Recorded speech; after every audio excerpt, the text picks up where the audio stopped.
जब हमारे सामने खबर आई थी कि रूस और भारत का ट्रेड अब रूबल और रुपए में होगा, तो बहुत सारे लोग इसको खुशी के रूप में देख रहे थे। लेकिन अब जब खबर सामने आ रही है कि रूस ने रुपए लेने से मना कर दिया है, या फिर यूं कहें कि रूस ने अब भारत से कहा है कि चीनी करेंसी युआन में पेमेंट करे, तो क्या भारत की कंपनी ने युआन में पेमेंट किया है, या फिर रूस ने अपना तेल देने से ही मना कर दिया है, या रूस ने भारत को धमकी दी है कि अगर तुम युआन में पेमेंट नहीं करोगे तो हम पैसे नहीं देंगे या तेल नहीं देंगे।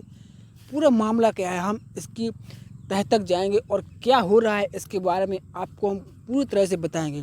तो चलिए हम शुरू करते हैं। इनिशियली आपको पिछले साल खबर आई थी कि जैसे ही युद्ध शुरू हुआ, पूरे देश में, पूरे विश्व में कच्चे तेल के दाम बढ़ गए। उसके बाद वेस्टर्न जो देश हैं उन्होंने रूस पर प्रतिबंध लगा दिए कि वो किसी भी देश को डॉलर में तेल नहीं बेच सकता है। इस सारी बातों को लेकर के और रूस को भी जो डॉलर का जो सिस्टम है पेमेंट करने का स्विफ्ट मैकेनिज्म, उससे बाहर कर दिया गया। और जब ऐसा हुआ तो फिर भाई रसिया को बहुत बड़ा झटका लगा। उसके बाद दो सबसे बड़े खरीदार जिनको रूस ने सस्ते डिस्काउंट पर तेल दिया, उनमें से एक है भारत, दूसरा है चाइना। इन दोनों ने जमकर के रूस के डिस्काउंटेड ऑयल को परचेज किया और अपने मार्केट में उतारा। पश्चिमी देशों की धमकी के बावजूद भी भारत ने रूस से तेल खरीदा और उसका परिणाम ये रहा कि चीन और भारत दोनों ने विश्व की इकोनॉमी को थोड़ा बहुत संभाल लिया है। भारत की इकोनॉमी तो विश्व में सबसे तेज़ी से बढ़ती हुई इकोनॉमी है ही, साथ ही भारत ने 7% के आसपास से इस साल ग्रोथ किया है और अगले साल भी इसी की लगभग ग्रोथ करेगा। अगर भारत और चीन रूस से सस्ता तेल नहीं खरीदते तो आज स्थिति ये होती कि जर्मनी की तरह भारत भी रिसेशन में होता। यानी कि जिस तरह से महंगाई अमेरिका और यूरोपियन देशों को खटक रही है, जिस तरह से उनको महंगाई बर्बाद कर रही है, आज वही भारत में भी आलम होता। हालांकि चीन के तेल से जो भारत में महंगाई और बाकी चीज़ों पर सरकार कंट्रोल लगाने में सही साबित हुई है, वो सही रहा है। लेकिन अब खबर सामने आ रही है कि रूस ने भारत से रुपये और रूबल में व्यापार करने से मना कर दिया है। ऐसे ही कुछ खबरें आ रही हैं। लेकिन अंतर्राष्ट्रीय घटनाक्रमों के चलते हो रहे बदलावों के बीच भारत ने डॉलर की जगह युआन का इस्तेमाल करना शुरू किया है। रॉयटर्स की एक रिपोर्ट बताती है कि भारतीय रिफाइनर रूस से आ रहे कच्चे तेल का कुछ पेमेंट अब डॉलर की जगह चीन की करेंसी युआन में कर रहे हैं। अब भाई युआन की ज़रूरत क्यों पड़ी, इसके बारे में भी हम आपको बता देते हैं। तो किस वजह से युआन की ज़रूरत पड़ी।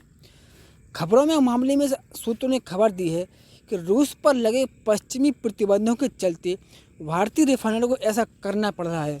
रूस ने पिछले साल फरवरी में यूक्रेन पर हमला किया था, उसके बाद से अभी तक पूर्वी यूरोप में युद्ध जारी है। इसके चलते अमेरिका की अगुवाई में पश्चिमी देशों ने रूस के ऊपर कई कड़े आर्थिक प्रतिबंध लगाए हैं। इन प्रतिबंधों के कारण भारतीय रिफाइनर उसी कच्चे तेल का पेमेंट डॉलर में नहीं कर पा रहे हैं।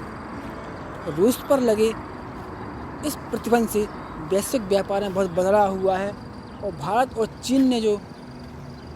और रूस ने जो युआन में पेमेंट लिया उससे भी बदलाव हुआ है।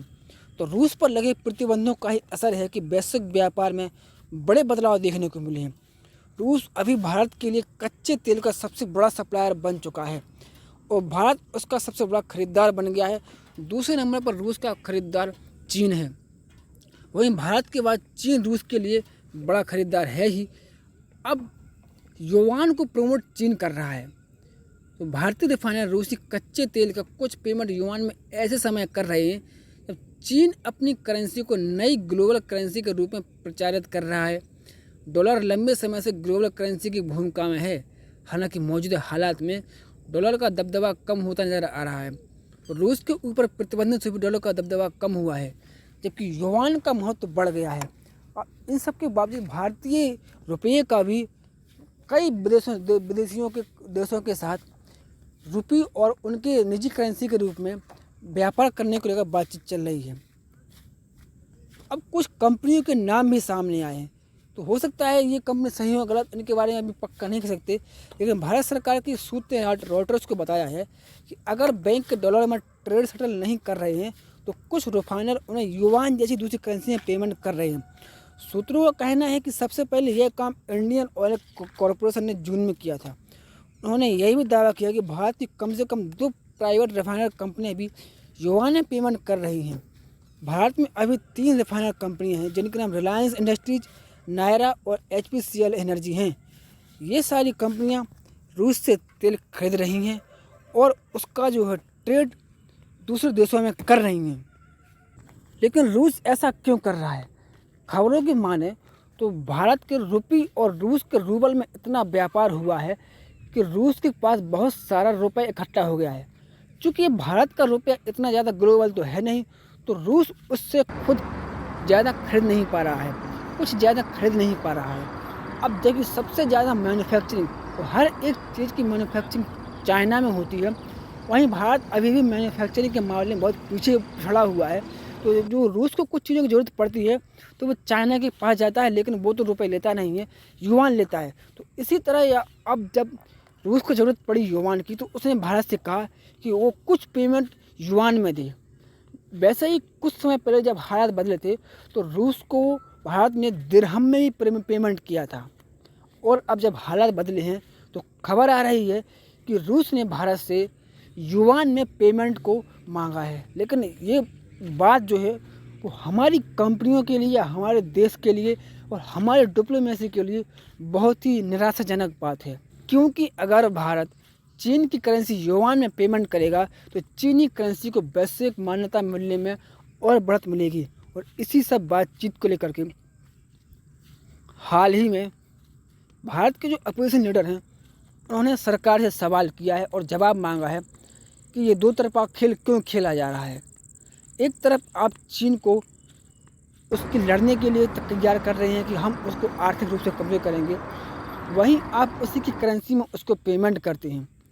ये सब बातें जब मार्केट में आएँ तो विपक्षी दलों ने इसके ऊपर सवाल उठाए।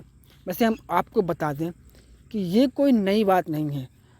अगर भारत को चाइना के साथ कम्पीट करना है या कंपटीशन करना है तो उसको बहुत तेज़ी से और जल्दी से जल्दी अपनी मैन्युफैक्चरिंग बढ़ानी होगी।